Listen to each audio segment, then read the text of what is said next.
Magandang araw po sa ating lahat. Nandito naman po ako, si Mirna Aquino. Matagal po ako, ilang araw lang naman nawala. No? Nandito naman po ako ulit.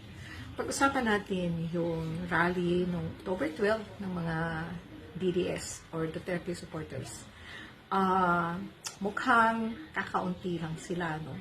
Mukhang akala nila ay ganun lang kadali yung manawagan na mag-people power. Hindi po ganun kadali.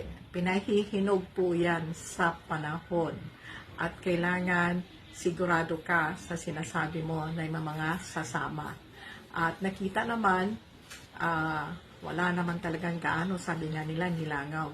Yung nanawagan, yung congressman ng, anong district ba yon ng Cavite, na bata pa, si Kiko. Akala niya ganun lang po kadali. Hindi po ganun yon. At saka, ito ang nakakatawa. Noon, nagrarally kami, mga nakaraang taon, ay tinatawag kaming NPA. Kami po ay lumalaban sa gobyerno. Kami po ay NPA, kung ano-anong sinasabi. O ngayon, mukhang lahat na sumasama na sa rally. Naku, dumami ang NPA. Nakakatawa. Hindi po NPA ang nagrarally. Tayo po, sinabi ko na po ito noon sa aking mga vlogs, may karapatan po tayong bilang mamamayan na mag-rally o magreklamo o magmarcha sa kalsada, magreklamo sa gobyerno.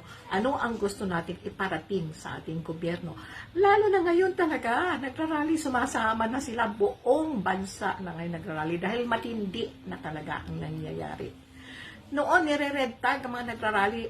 Ano ibig sabihin? Pinipigilan nila ang tao magsalita o mag-alsa dahil may tinatakpan sila. O ngayon, dahil sa ganon, ang daming tinatakpan na natatago ngayon na bulgar na, grabe na, sobra ng corruption, ilang taon na palang nabaon. Yun lang po.